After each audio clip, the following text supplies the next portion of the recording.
This guy used to handle Ronaldinho's digital image, but what really built his agency wasn't fame, it was honesty. We created this account from the scratch, and I left when he was like 40 something million followers. Nowadays, Ronaldinho is one of the biggest Instagram accounts all over the world. Sounds glamorous, right? Except he built it out of a tiny office in Brazil. No investors, no shortcuts. We had a place that my ex-partner's father, he gave the place. It was very helpful at that time. And when COVID hit, half his clients vanished overnight. When you lose, it's the moment that you learn. Winning is very important. But nobody tells you what success feels like when it shows up too late.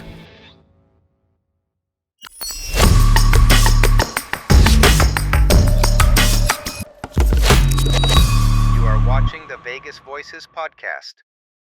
Today we're going international. The rule for this podcast was it's Vegas Voices, but there's one thing I respect a lot. It's the hustle, right? This guy's, his peeps reached out to me 3 times, and then he reached out to me 2 times. So I always respect the hustle. He is in Vegas right now, so we'll make an exception and we'll make him a Vegas voice. Probably, let's invite him. Maybe he can come in and open up business here, so then it's completely official. You should. He has family here.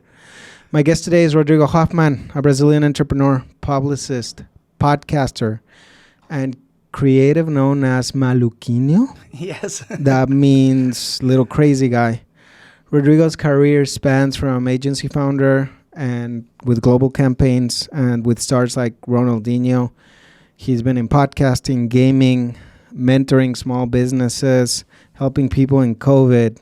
And in this conversation, we're going to explore how he turned all his setbacks into great lessons, why authenticity fuels you, and what it means to carry Brazilian creativity to the global stage.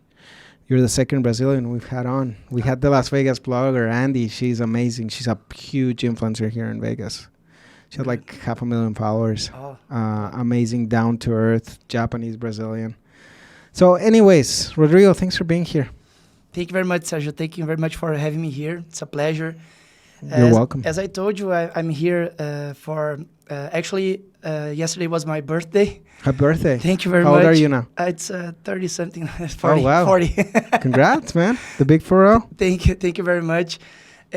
We have some business here in the U.S. We have a company there in Florida, but we have nothing here today here in Vegas. But as you said, maybe it's going to be the first step, so we can have something here. And for us, it's just a very nice opportunity to share some new things, new perspectives. We are working in digital marketing business there in Brazil. You know, Sergio, that this kind of work that we are, some things are very similar, some things are different. So maybe we can today give new paths, inspire something. Of course. And just very happy to share. We'll go into that exploration. So let's get started. You go by Maluquinho, which means little crazy guy. Yes, Sergio, little crazy. It's a nickname okay. that I have since I was a child. I always say that you never choose your nickname when you are a kid, but when you are an adult, you can choose. Oh, somebody gave it to you? Yes, it was like my friends in my neighborhood. Okay. I think I was like 2 years younger than the rest, so that's why the inho on it, like inho means like little in Portuguese, so that's why it's little crazy. But nowadays, as I am an adult, I could choose. I could change my Instagram username to Rodrigo Hoffman, for example, or something. But I like the nickname, Sergio, because I think it's, as you said, it's something that it's me, it's unique. It's not something that I was in a meeting with some my coworkers to understand what is the best nickname is going to work for me and work for the business. No, let's use something that it's with me since I was a kid. And, Sergio, I think you are going to agree with me that our business, you can have this kind of nickname. Like, because if you are a doctor, if you are a lawyer, the nickname Little Crazy, it's not going to be good, right? You don't want a lawyer that it's Little Crazy or a doctor. But in marketing, advertising, we have to be. That a fits. little crazy. That fits, yeah. So Yeah, that's you're why I right. think it's something that's mine. I use it. I like. So that I'm proud of. I think it's kind of childish. I don't know, even like I think that even in Portuguese, o maluquinho, it's more childish than little crazy because of the the language. But I really don't care. I like it. That's So great, and man. I like this nickname and I use it. So like when I go to podcast, people say Rodrigo Hoffman, as known as Maluquinho. Maluquinho, As you- little crazy guy. Yes. Yeah, that's kind of hard in English, but we'll make with it. So you started early in online, right? You started in MIRC, in blogs, doing content in Porto Alegre. What drew you to digital communication before others saw it as mainstream? I think, Sergio, I had this nice opportunity to to go very soon on the digital, because people in my age, some of them, they go like, I didn't get the digital, but I think that we are like young enough to get in touch, to understand the new things coming and to adapt a lot. For example, when we start our business, we didn't have TikTok because it was 13 years ago. And then TikTok was created. We understood, we learned, and now we have some very nice cases and results on TikTok. And one day they're going to create another social network, and users are going to adapt. You're going to put all of your campaigns and clients on that as well, on this new social media. So as you said in the beginning, like I was 14, 15 years old, and I was there in the computer. So all the time, I think even when I was 15, 16, I was creating some websites. Like I was a developer. I don't know if I can say that because it was so amateur, but people were paying for me, so it was kind of a professional. Of course. So since the beginning, I was close to the digital marketing. I went to college and I learned communication.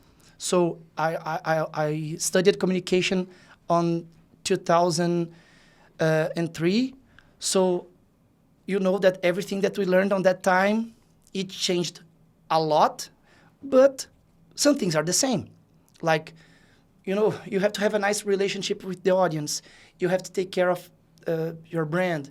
The brand, the path of a brand is storytelling.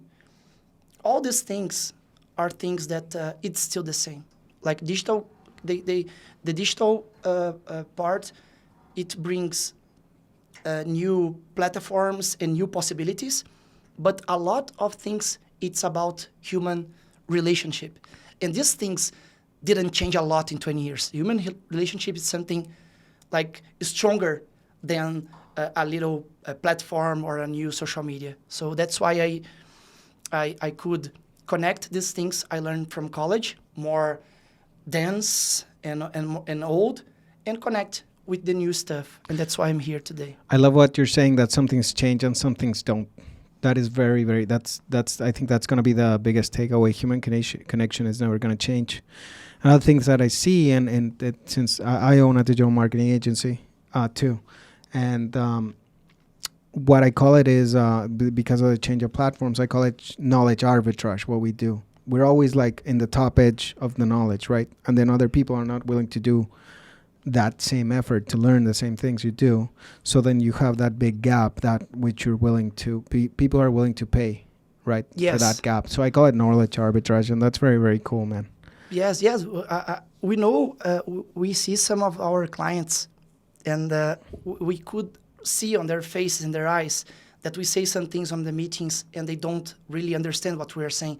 So they know that these things that we're saying, they are important, but they don't understand that much. And that's why they have an agency. Because, sometimes you have some employees there that say, look, the client doesn't understand that part. And we say, yeah, that's why we are here. Right. It's like, how can you be mad at the client if they don't know something? Because they are paying not only for us to execute things.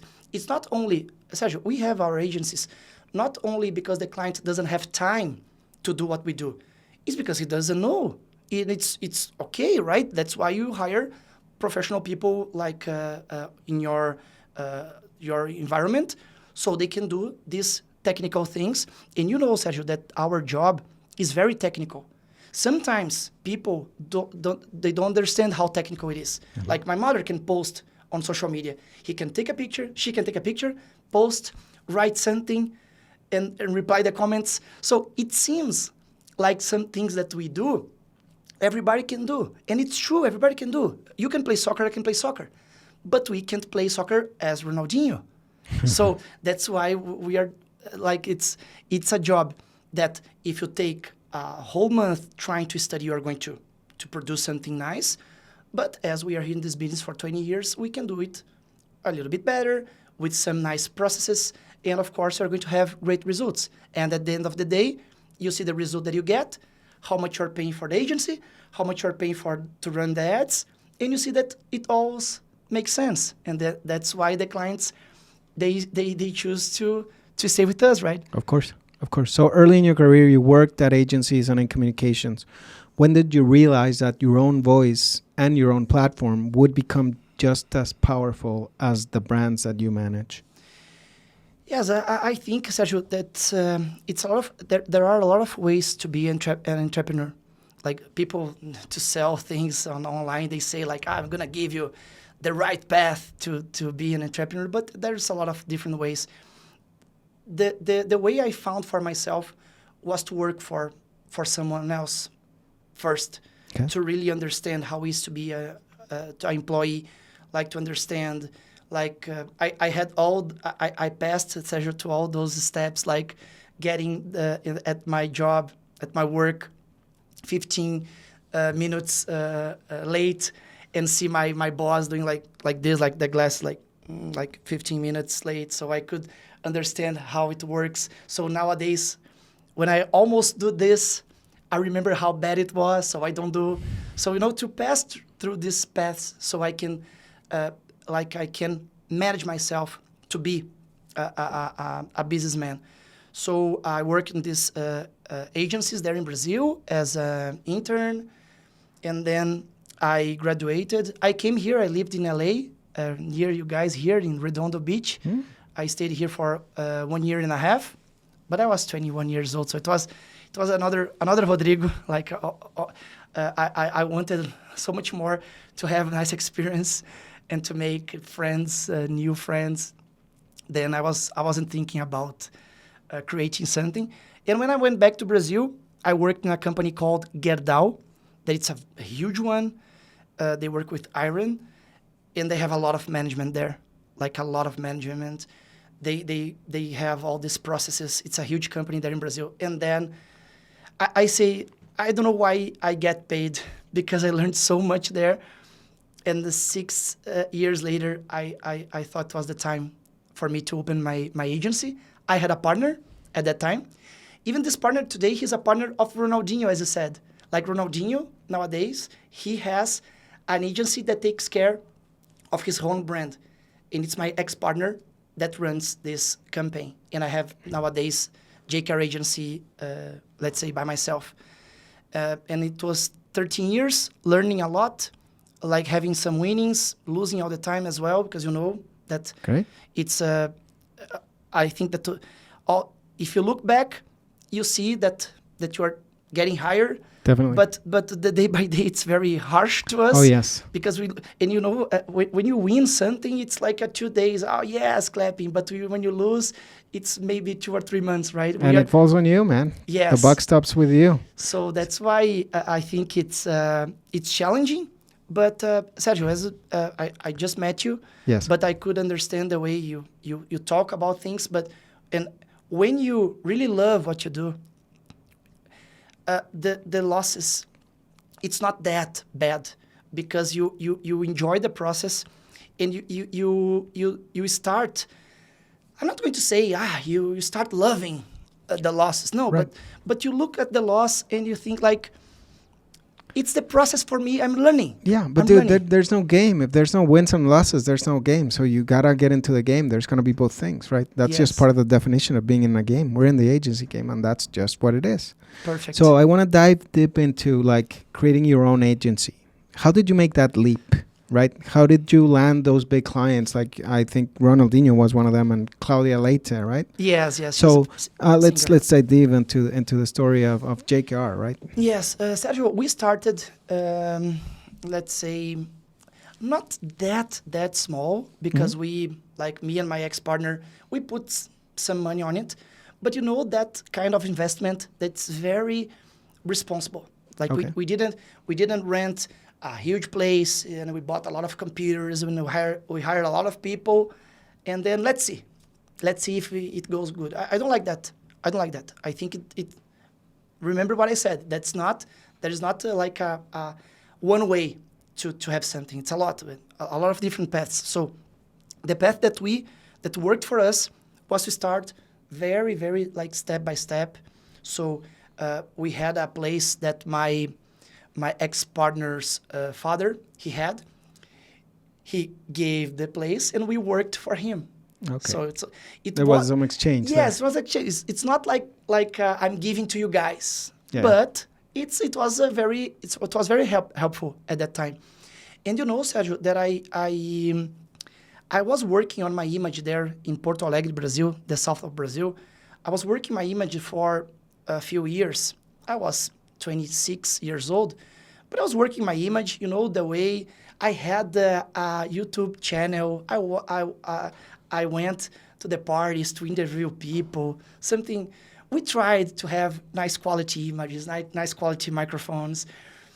And we had a nice schedule, some partners. So I can say that I was working my image for 10 years. Oh, that's great. From 16 to 26. So what I had, Sergio, in my around my image, I had 10 years of people thinking that what Maluquinhos do, what he does, is good. Like, because I see his videos, he seems a nice guy. You hit that influencer wave at the right time. Yes, and I thought, like, okay, now I'm gonna have. But remember, I was creating something around my image, but I didn't have anything to sell because I was working for a company. So what I could sell, I didn't have anything. Like, I was in a regular job, getting my money every month.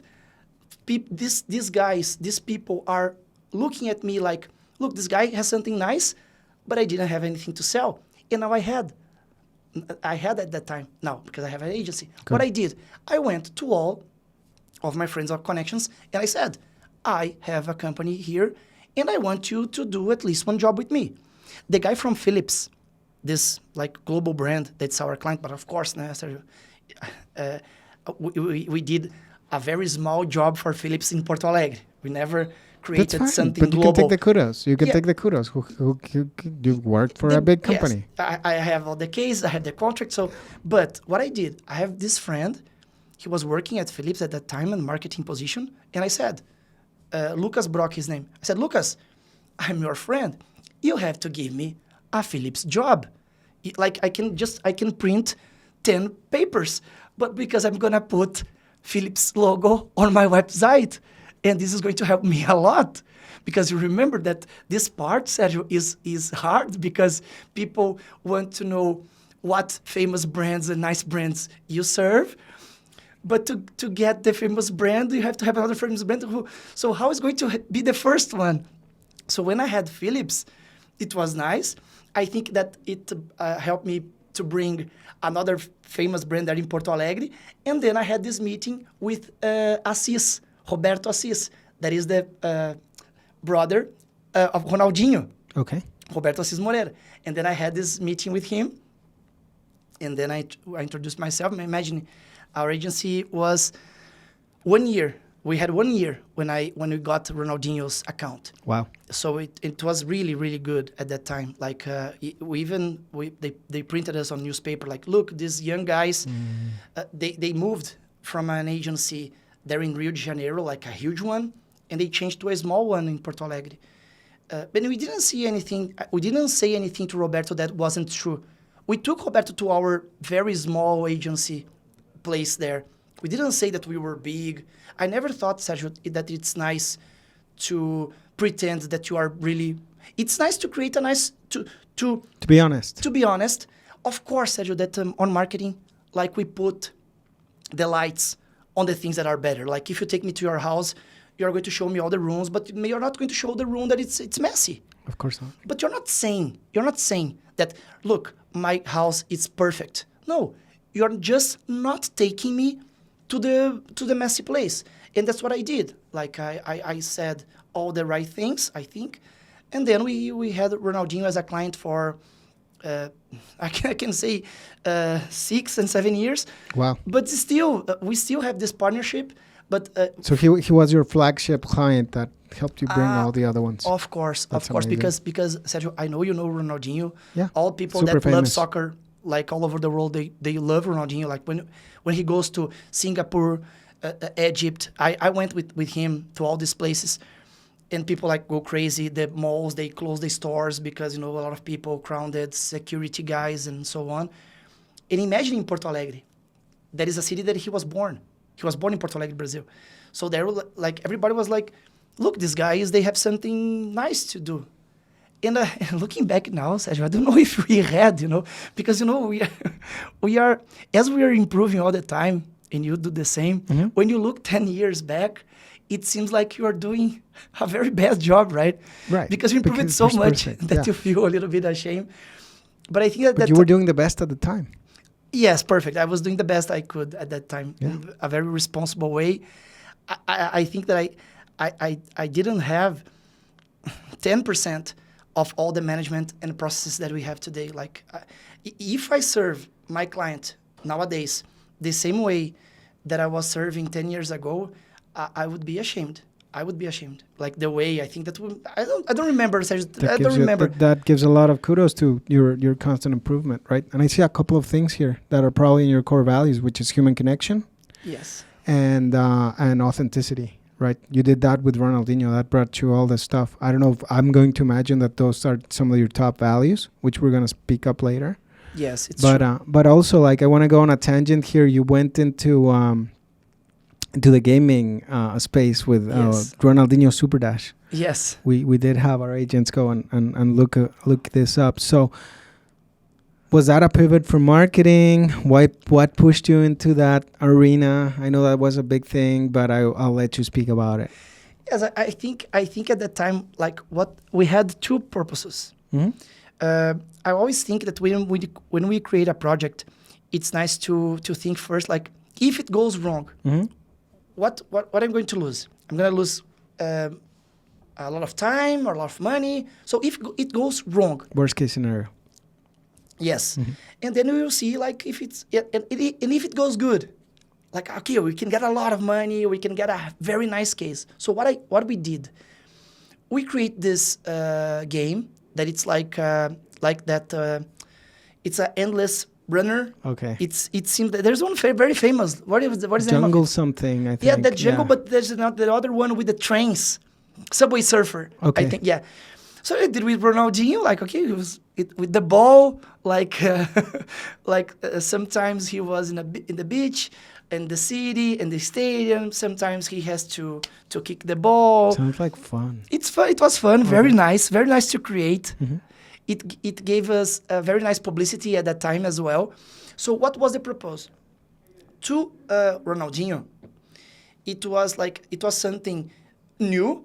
Like nowadays, to create like if Neymar or Cristiano Ronaldo, they create a game, it's obvious. Like everybody does that. Even I think maybe Cristiano Ronaldo has 10. So I was groundbreaking at the time. It was. Wow. It was a little bit. I'm not Oh, going wow. to say the first one, but I remember that media saying, "Look, Ronaldinho created a game." Today, they're not going to say like they are not going to give so much space. And what we thought, we just started the Ronaldinho's Instagram account. Okay, the account was Ronaldinho Oficial. Mm-hmm. And we changed it to Ronaldinho. We had to ask people from Meta. Wow, yeah. That wasn't Meta at that time. It wasn't the name. Facebook and Instagram. We asked, like, look, we are the guy. So we want to have Ronaldinho. We don't want to have Ronaldinho Oficial. We talked with them and so on. And we created this account from the scratch. And I left, JKR Agency left, when he was like 40-something million followers, like a lot. Nowadays, Ronaldinho is one of the biggest Instagram accounts all over the world. Wow. And at that time, to have that game, it would be good for his digital image as well.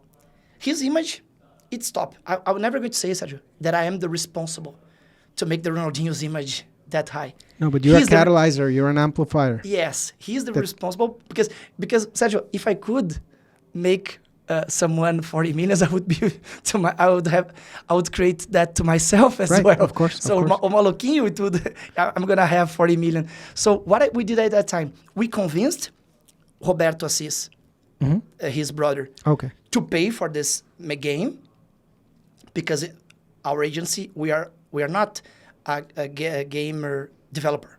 That So makes sense. we hired someone, he paid, and we said, look, if it goes wrong, as I said in the beginning, if it goes wrong, we're going to have a very nice game.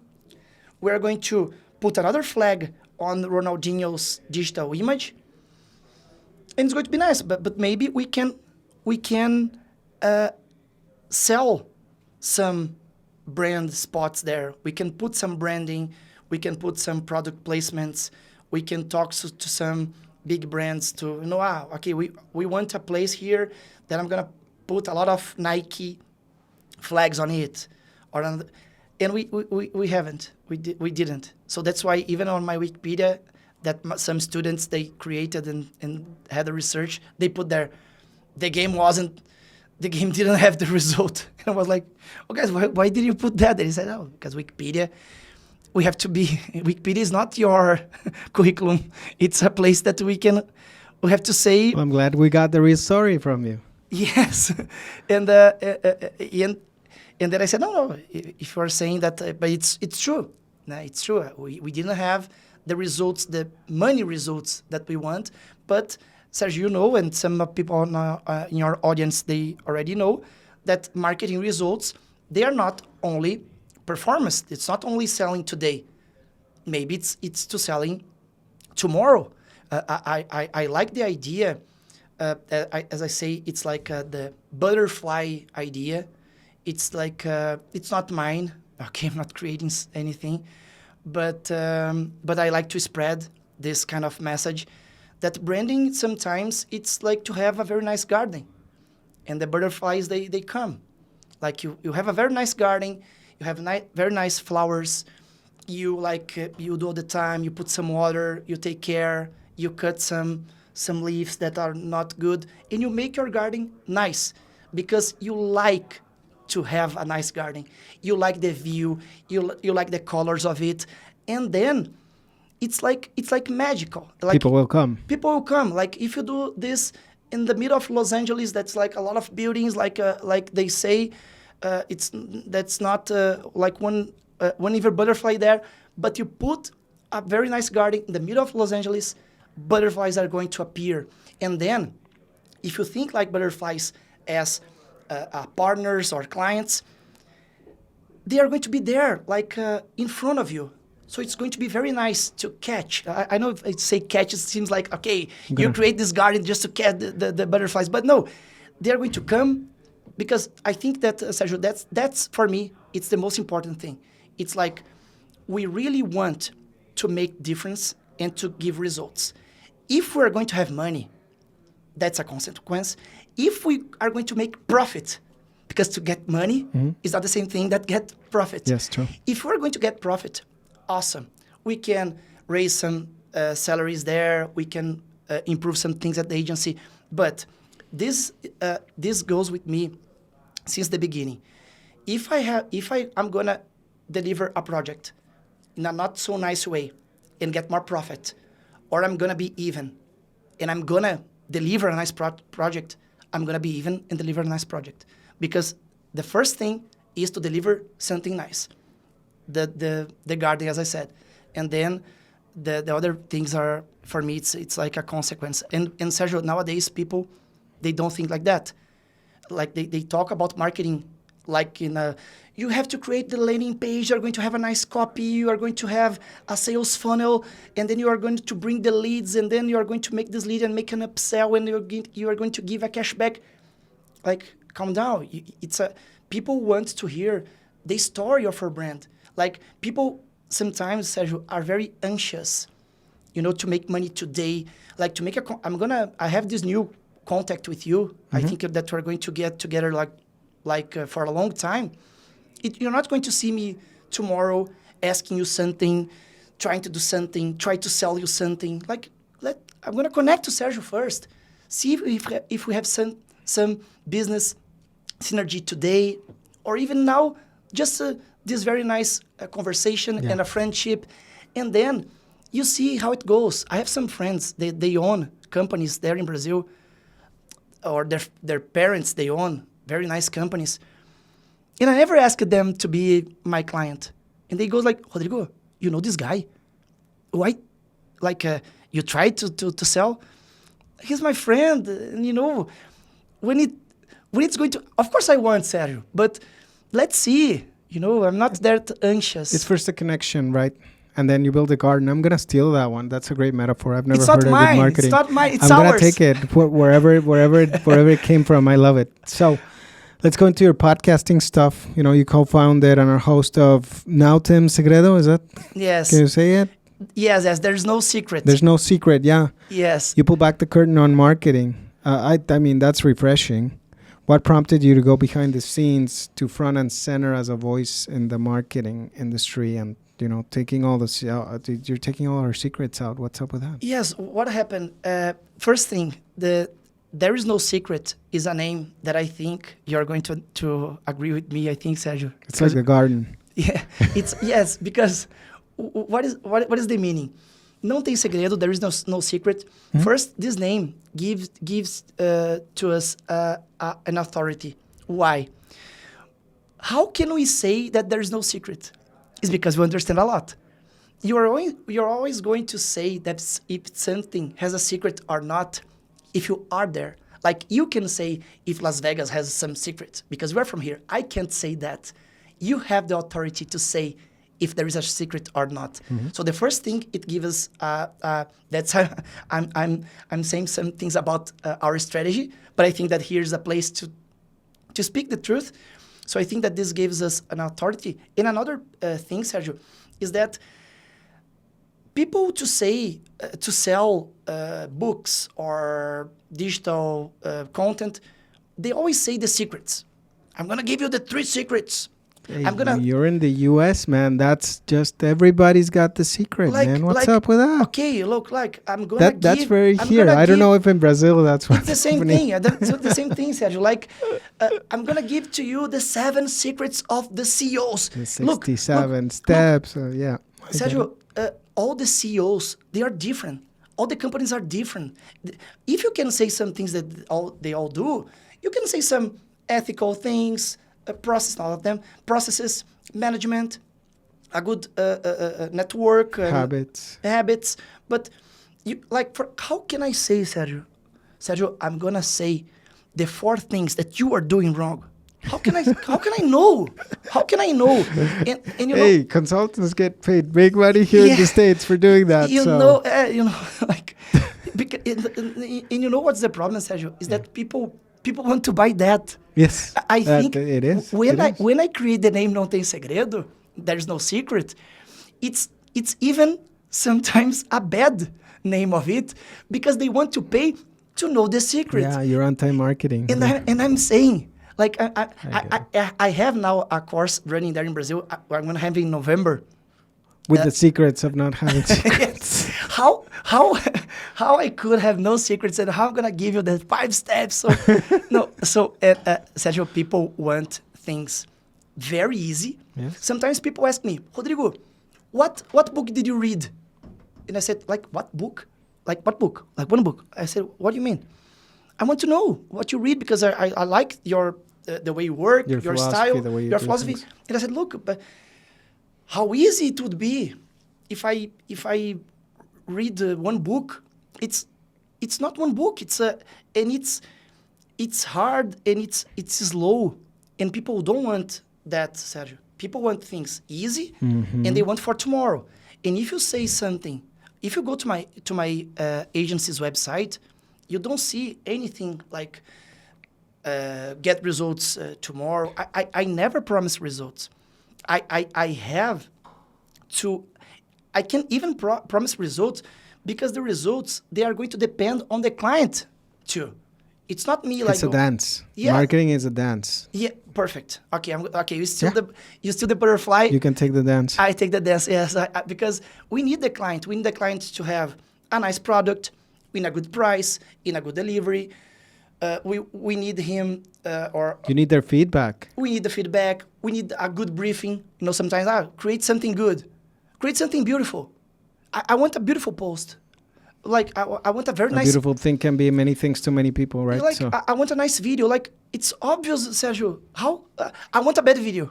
Of course not. I want a nice video. Okay, but I want to understand what kind of nice you want. So give me some references. Give me your budget. So that's why we need the client as well to be part. And Sergio, how hard it is our life. Or not complaining here. We love what we do, but you know that when we win, everybody wins together. It's the clients. I'm not talking bad of the client, but it's normal. We are clients sometimes too, right?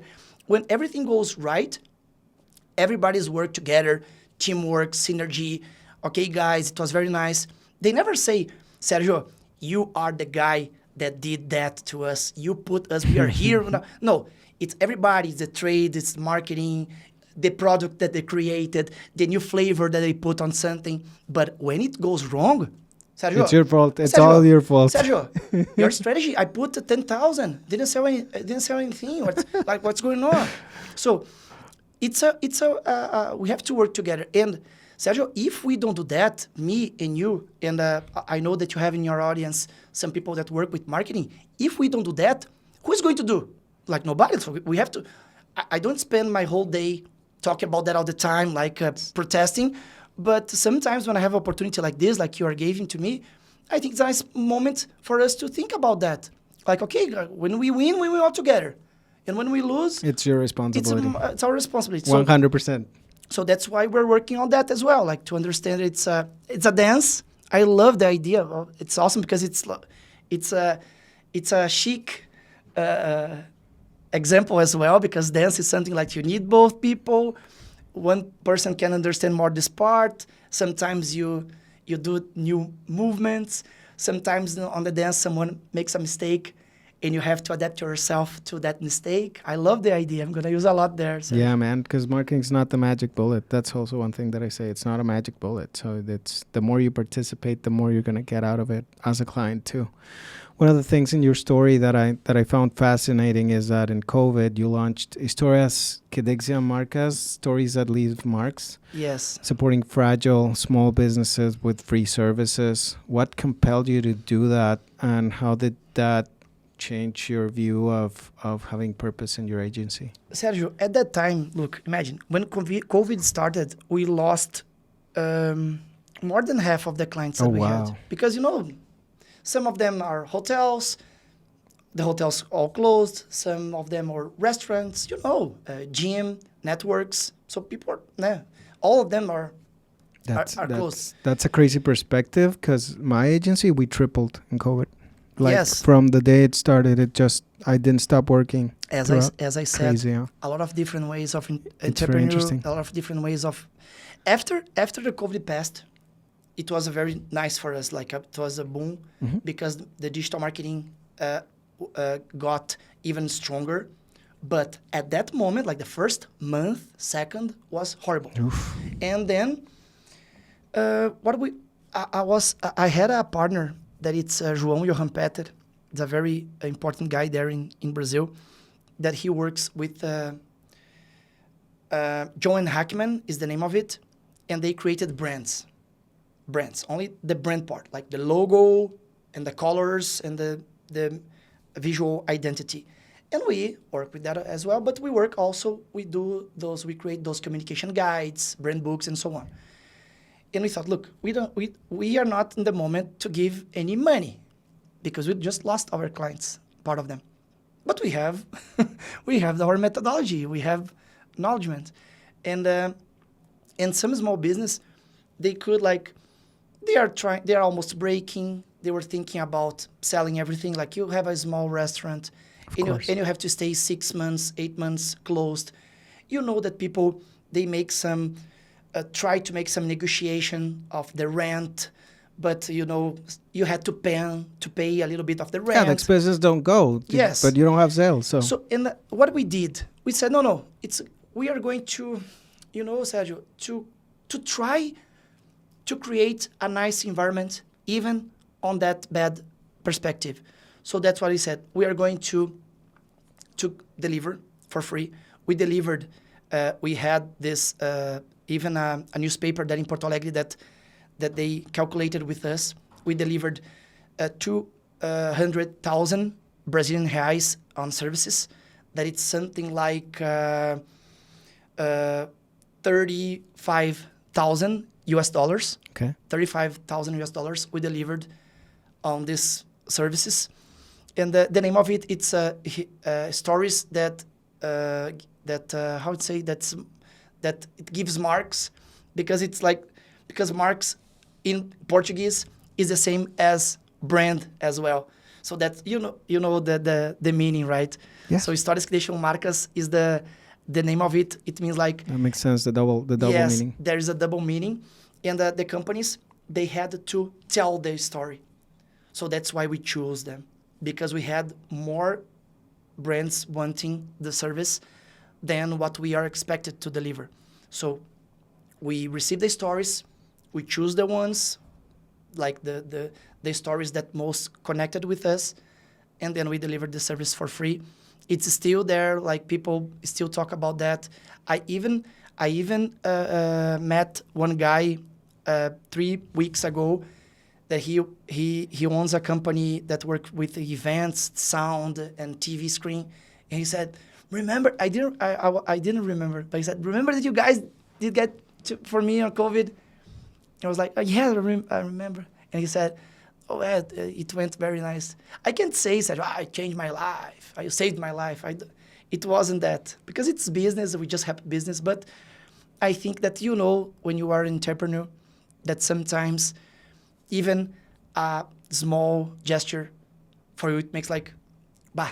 That's Yeah, man. But you gotta give yourself credit as an agency. Always, I tell my team and I talk to them because they're getting like their own accounts and everything, and the impact that you can have on a business is so huge, right? You can Perfect. have it's not, you're not just helping that business owner. He's making more money, but he's employing people, and then you're feeding families. So when you see the second and third and fourth order consequences of your action, it feels really good. You're contributing to everything in a major way, right? So don't like, oh yeah, I just helped this business. Yeah, you help probably 10 families. Thank you. And Thank then you for the saying that. families that get money out of that. So that's why I said second, third, fourth, and fifth order consequences. You're helping the world in a small way. And I call it catalyzing and amplifying. So you can Perfect. take that one out. That for me, that's the most beautiful thing. That's why I hang out with millionaire and 10 millionaire business owners here in Vegas, because you catalyze those people, and the effects you're going to have in the world are even better, right? And you can also help the little guy, right? You can help your friend giving him money, right? But if you go both ways on all the extremes, you're really helping the world. So don't sell yourself that short, man. It's not just a business, and Yes. you did something for the world. Thank you for sharing that. Sometimes when I think about the proposal of my agency, I remember that we pay a lot of taxes. Okay. In a country like Brazil, that's kind of poor country. So when we pay the taxes the way we have to pay, we are giving the government the opportunity to do the things that they have to do. We employ people. It's not. I always say that when we employ someone, it's not something that you do for pity. It's a trade. So like they deserve to be there, and they help us a lot to create the whole value that we sell. But we employ people, we pay people. When we give results to our clients, what we do, the clients also they are also selling more.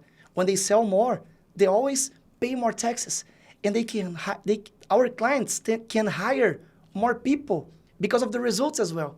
So that's the impact that we do. Yeah. Sometimes they think about marketing like as this culture of spending money, consumists, but it is.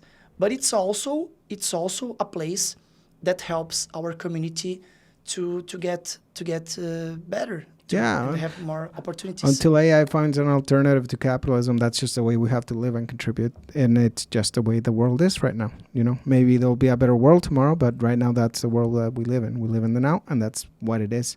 So I have some rapid fire questions here for you. Okay. Best digital tool you can't live without today?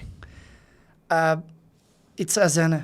Asana? Yes, the one that I don't know if it's very popular here in the US. More or less. ClickUp, Monday.com. Yes, I've seen Asana too. I've been in all of them. So I think that Sergio, here it's not the platform, but it's your mindset. Mhm. I say about the gym. That's like the same thing. Like the good gym is not the one that's expensive or with fancy machines. The good gym is the one you go every day, you stay 2 hours, and you go out very sweaty. This one is the works. So Asana, it's very normal. I don't think that they have like amazing tools, but we use for 13 years. Okay. When someone goes to the agency, we say, look, you can send something on WhatsApp, you can send something on email, you can say when you're drinking coffee that we say cafezinho, but you have to create a task. If I create a task to Sergio, he's going to do. If I just say in the middle of the ale, like, Sergio, send me that, it's, I don't know if it's going to happen. But if I create a task that Sergio has to send me that thing until Friday, you must do. Very and cool. you know, Sergio, I don't know how things, I told you I have some business here in the US, Canada, and etc., but they are very small. So I'm not so used to this market. I am very used to Brazilian market. And there, Sergio, I can say, I'm not saying bad things about Brazil. I love Brazil. But there, Sergio, really, and for your audience to know as well, if you say in Brazil that you're going to deliver something on Thursday, and you deliver on Thursday, you're like a genius. You're like you're a hero. One guy, he said to me, I remember that. He's a doctor. He's like the north of Brazil. So you're a genius for keeping your word. I said, it was on Monday. We had a meeting, the prospect meeting, and I said, okay, look, I'm gonna send to you the proposal until Thursday. No, I don't say that. I'm gonna send the proposal on Thursday. Okay, Rodrigo. Okay, I'm waiting for you. And then on Thursday, I have my Asana. I had on Wednesday in my Asana to create the proposal. So I put on Thursday to send. So it was Thursday, 10 a.m. I said, look, here's the proposal. I swear to God that he said, oh, Rodrigo, I like it. Thursday is Thursday. It was like, man, I did some basic thing and I'm the genius. I'm the hero. I do get it. I'm Mexican, you're Brazilian with similar cultures, you know, like maybe tomorrow. I've gotten that. Being here 23 in the States, I've gotten that like totally wiped out. I go to Mexico and do business and I can't take it because of what you're saying. Yes, it is. Look, some sentence that I'm taking out of my company is like, I want to deliver to you by Friday. You want? No. If you want to deliver by Friday, it's okay. But I want to know when you are going to deliver to me. So if you want to deliver by Friday, it's up to you. But on Monday, you are going to deliver. Because look, Sergio, I want to deliver. It's already a sentence that I don't have so much responsibility. Mm-hmm. I want to deliver to you by Friday. If I don't, I tried. I will. I couldn't. I am delivering. I am. So I want to deliver to you by Thursday, mm-hmm. but I'm gonna to deliver by Friday. So you have a commitment on that.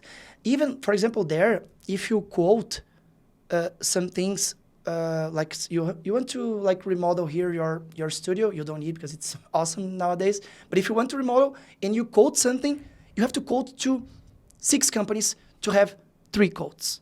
Like even the moment that you are selling. When you are selling, imagine if you quote with 6 companies, you should get 6 quotes, right? Like 6 proposals. In Brazil, you quote with 6 and you get 3 because 3 companies even are not giving to you the proposal. Like imagine when you think about sales funnel, they are taking half of the leads and they are not even responding on that. I'm very familiar with that, yeah. I'm Mexican, so I totally get where you're going. All right, cool. So Asana is your yes, go-to it is. Sorry, you said, to keep accountable. Sergio, you said it was It's rapid fire. Yeah, but sorry about that. It's I all didn't good. get. Okay, now I'm gonna try. Rapid fire is usually the contrary, so don't worry about it. Okay, Sorry, so Sergio. marketing trend you believe is overrated. What? Marketing trend you believe is overrated. Which one? Like, No, which marketing trend do you believe is overrated? I think that that when we talk about before about selling things like crazy, like the secrets. get rich tomorrow. Okay. I'm gonna give 3 steps. You pay $1,000. I'm gonna give this 20 videos, and tomorrow, like I'm driving a Ferrari that I rented to someone. I go to a house that I rented as well. I go like, oh, look, do you know how I was nothing? Now I have this. I think that this one I don't know how people still buy these things. Still, the way I've seen it 20 years ago, and there's always a new guy that's gonna come up 20 years from now, and it's gonna be the same thing. So this one, I think it's not like if I'm not saying that okay, buy courses, but do things, buy content, no problem. If Sergio gives it to you guys like here, I have this nice content for you guys to understand, to learn more things. To learn is very important. But if someone says like it's going to change your life, you're going to be rich tomorrow. I got rich and you can as well. If it goes this kind of narrative, take care, because maybe they're selling to you something that's maybe not going to be that good. There you go. One campaign you'd love to redo differently. Oh, I think a lot of them. I think that all the campaigns with Ronaldinho, Okay. because at that time I didn't have enough experience, and I was always thinking about the social media part, and I wasn't looking at the big picture. So when some opportunity comes to you, and you could see like, okay, there are going to be 3-4 posts, and that's only the small part of it. Like we can have more cool branded things. We can put some events as well. We can create a product that he's going to be on there. It's like, but at that moment at my life, Right. for me, Because it was the thing, Yeah, right? like, At that time, it was the only like thing. okay, yeah, I'm gonna post on Thursday. I'm gonna post on Monday. I'm gonna put that copy, and you pay me this, and all the time on those huge campaigns, a lot of people are getting a lot of money, and you are having the social media, because at that time it was what we could do. Like, but I'm not going to be harsh to myself. Like, but it's something I would do differently. Like when I receive a project, trying to see the big picture first, to understand if you have more opportunities there, and then if you have, you take. And if you don't have, you do the thing that you are hired to do. Very good. Influencer or celebrity you'd like to collaborate with in Brazil or globally? Let me think. That I would like to work with. Mm-hmm.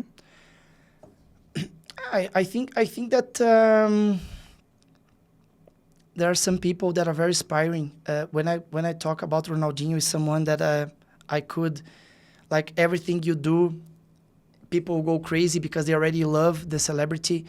But in my opinion, I would say in the same place, I would say Cristiano Ronaldo. Okay. Because I think that he's like he takes care of his digital and personal brand so nicely, right? Like his family, and the way he takes care of his body, and the way he is his age, and still has all these goals. The way he plays for Portugal, like his country, the way he works when he works for the Portugal team as well. I like the way he works, the way he speaks. Because I'm not a Cristiano Ronaldo fan, but that's the purpose of this podcast, right? You are making me thinking. I never thought about that. It might get to him, and he'll know you did Ronaldinho, and he'll come.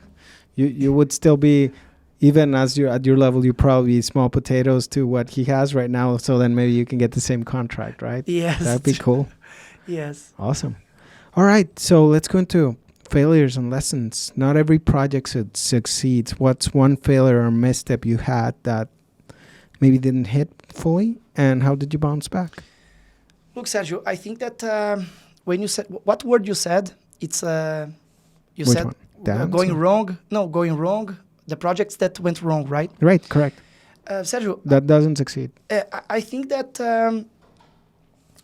we had some. Uh, I don't have a huge project that went wrong, like a huge one that I put a lot of effort and time, a lot of people working on that, and then the client said, "Guys, it wasn't. It was very very bad." And then they skip the contract or even ask for money back.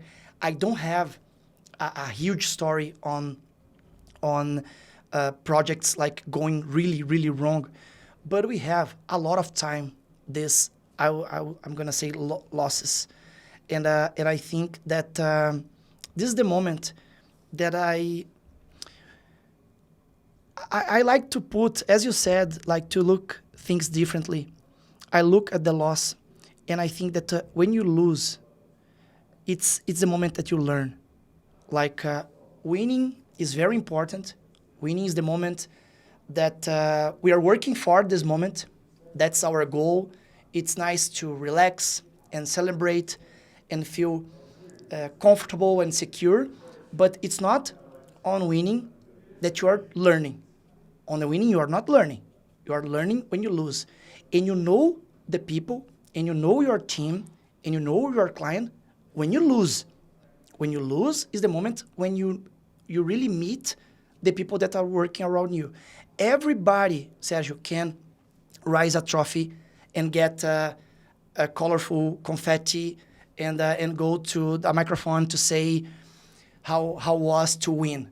Everybody can do that. Everybody can go to the podium with you and celebrate. But I want to know who is going to be by my side using, wearing or putting the silver medal or even the bronze or even no medal at all when you go, I don't know, fourth place, and you stay outside the podium and you clap to the one that won, like to recognize that they went better, like when we are participating to some things in our agency and the other agency got the account because they did something very nice, like to applaud them, to learn from them, and look at your team and say, guys, we just lost. Very bad, not good at all, like bad tasty. But first of all, like what we can do better, and next time we're going to be there on the position. But not making excuse, not pointing fingers, because we can't do the thing that we don't want the client. That's called responsibility, my friend. Yeah, so I think that we when we lose, I like, Sergio, to take a time. Mm-hmm. I don't like to. I'm not that guy. Okay, we lost. That's it. Let's celebrate the opportunity of learning. It's not like that. I'm not this coach that goes like this. But I like to take our time to say, okay, guys, we lost. Let's speak about that in 2 weeks. I like to do that, Sergio. I don't like to do like. So there's a little separation, right? Yes, because I don't like to make any big movement or big concern about something that just happened. I think that your mind is like crazy. So the possibility for you to make mistake, to be unfair, to say some sentences and some words that are going to hurt people. Like during the emotions of the moment. like your employee that the last 30 things he did always right, working a lot, doing best, and then you say something like, I can't count on you. Like, that's not the sentence that you can say. So that's why you separate. I said 2 weeks. It's great leadership. But can be 2 days. Okay, that makes sense. Sergio, we are in a job, a work, that we're not a doctor. We don't have we don't have to have a decision in 30 seconds. Or like, the percentage. Are you going to take off this leg or not? What we do? No, Yeah. We don't need. You always have time, Sergio, to take a shower, to drink a coffee, to go to sleep, and the next day you bring someone you didn't forget because it happened yesterday, and then you sit, and then you say the things that you have to say, trying to improve, to see what happened. But as I said about the clients, you have to put. I say that some people thinks that it's irony, but I say. If you did something wrong, the first people that went wrong was me. Because because I put you on the place that you are. It's extreme ownership. So if you did something wrong, it's my fault as well, because I'm the guy that said that you were in charge. Yes. So now let's try to find out together how we can improve from here. Because are you going to stop today? No, me neither. So let's learn and keep on going. That's a great lesson, man. So you have your roots are deep in Porto Alegre in Brazil. Yes, you're invited to go there, of course. I was just thinking about it. I was Yes. just thinking about it. Like, yeah, Please. my wife loves to travel, so we might just drop by someday. So what is your vision for your brand globally, if you have any? Sergio, nowadays I don't have a lot of dreams. I said Okay. that to my mom Wow. yesterday. It's a weird sentence, right? I said that to her. It was my birthday. I don't have this That's the so secret. many. No, I don't have so many deep conversations like that with my mom, because we just work like we just say the daily things. But as was my birthday, she called me. She's in Brazil. I'm here with you in the United States, and she asked, Rodrigo, how are you on your birthday? Are you good? Are you happy? I want to know more from you. And I said, Mom, I don't have any dream, because the problem of dreaming sometimes is dreaming is missing. When you dream about something, that's something that you don't have. Like I'm dreaming about to have a house. It's because you don't have. And then you have a house. And then you want to I'm talking about money here, but could be to have someone, to have a wife, or to have kids. To dream about something, it's something that it's like a trap. You have to be careful, because when you are dreaming, you are focusing on the missing, on what you don't have, and you have to go for it, and you have to have. If you don't have, you're not going to be happy. And I prefer to be comfortable and to be satisfied. It's very weird, because how you can be better, how you can improve, how you can have a bigger company and a better life if you are satisfied. I know it's paradoxical, but also, how can you be happy if you're dreaming all the time as well? How you be happy if you want, because Sergio, there's always going to be another door for you to open. Always. So you go to a nice room, there's another door. There's another door. And then, Sergio, when you see you are 95 years old, and there is another door as well. I don't know, because I've never been there. But I think that when you say, do you have any dreams about your company? I don't have dreams focusing on things that I don't have. My goal is to improve every day and see what happens. That's really cool. So I'm doing some things, as I told you. Our company, we just delivered 2 weeks ago a project in Bucharest, Romania. Oh, amazing. Yeah, thanks. We are also creating projects on Poland. On May next year, I'm going to be there in Romania, going to I'm going to participate some podcasts, but I'm going to some lectures. I'm going to be a speaker there as well. It's going to be very challenging.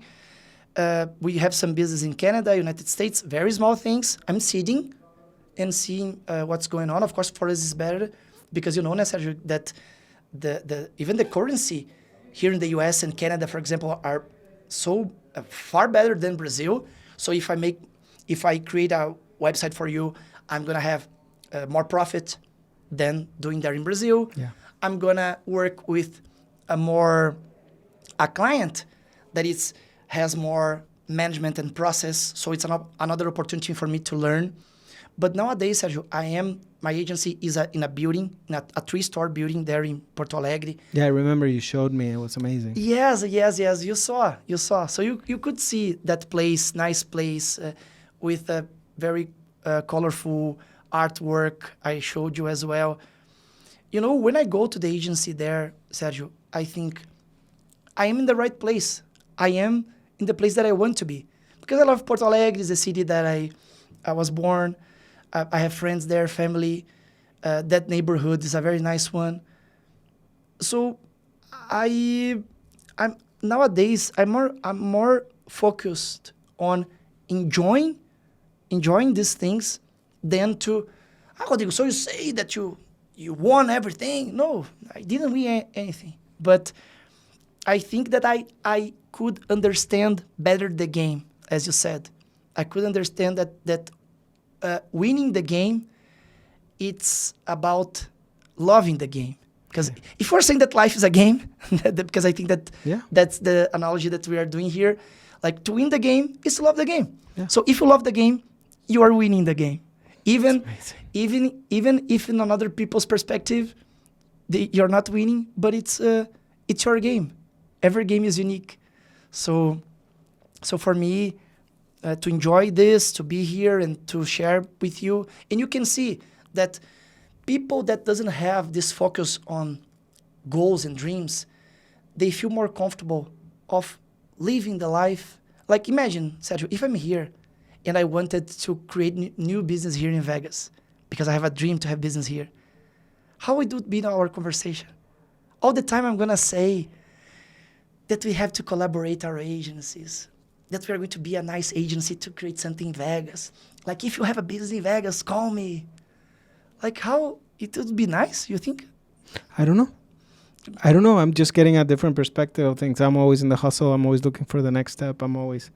I do like seeing it. Like, I have a saying that I took from other mentors, because I like to dream, but I also like to look at the next step. And I'm always focusing on the next step. So go as far as you can see. And when you get there, you'll see further, right? So it's kind of a way of living like that. I respect it. It's a very fresh perspective, because I'm pretty sure there's other people seeing you right now that want to be where you are. And that is their dream, right? You are living the dream.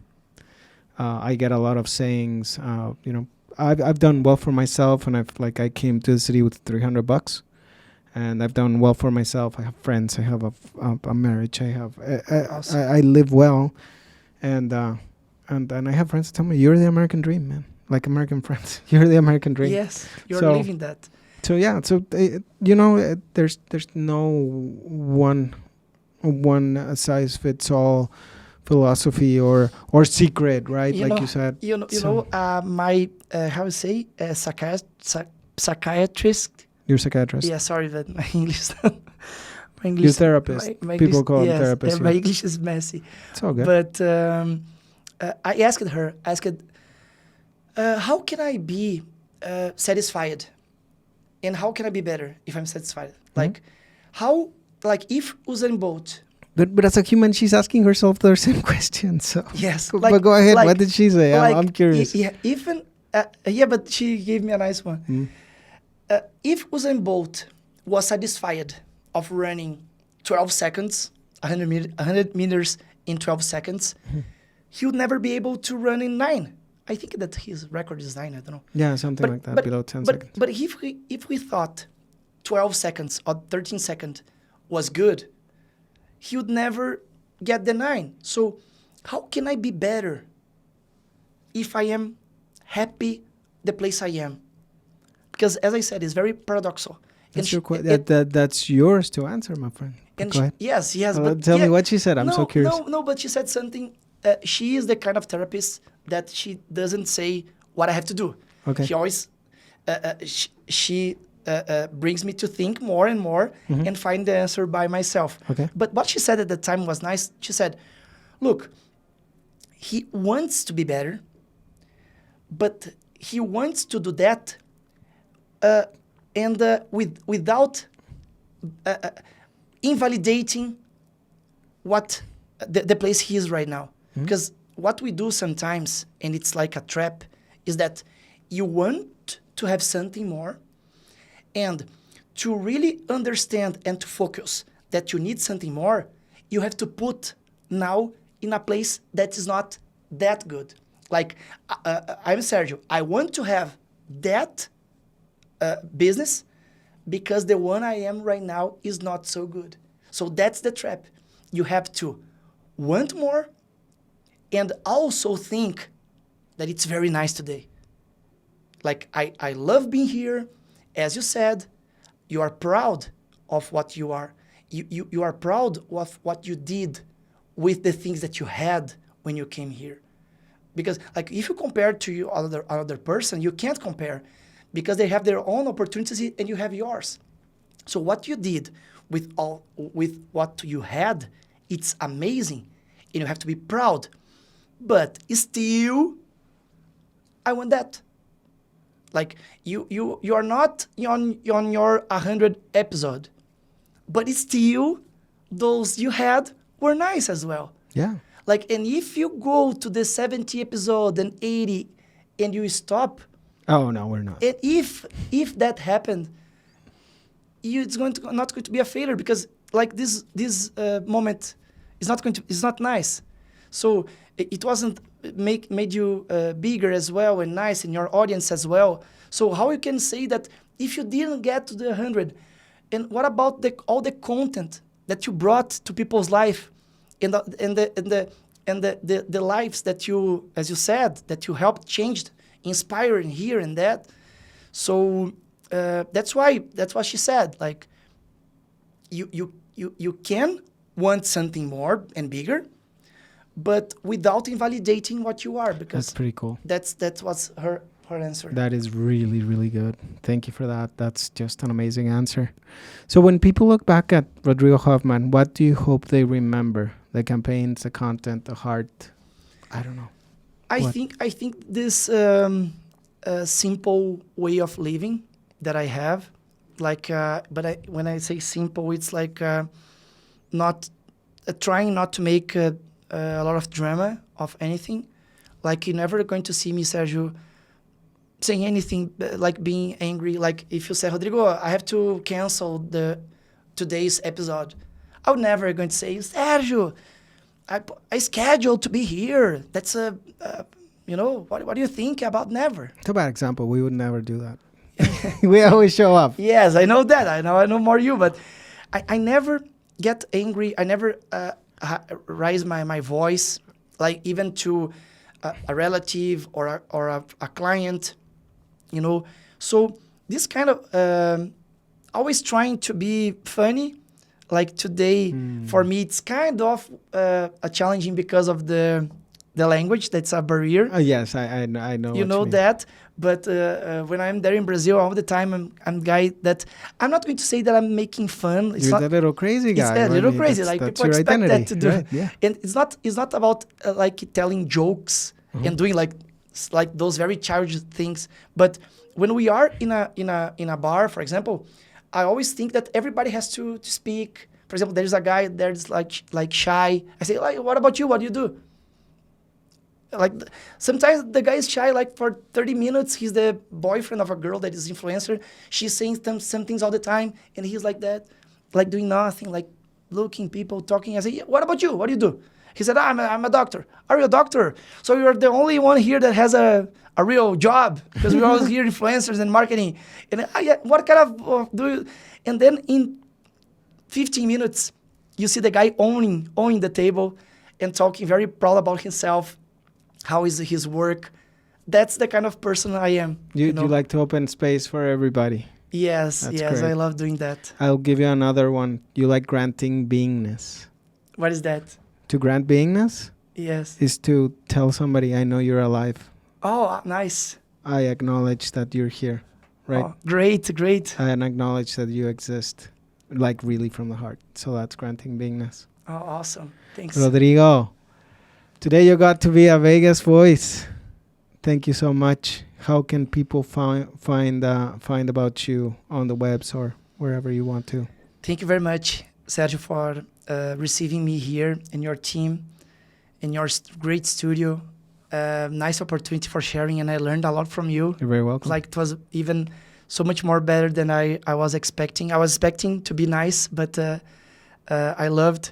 People can find me on Instagram, O Maluquinho. Okay. And my agency is Agência. That means agency in Portuguese. JKR. It means Joker. And then that's why they put JKR. And we have this brand in Brazil that it's also Joker and JKR. And our website is agenciajkr.com.br.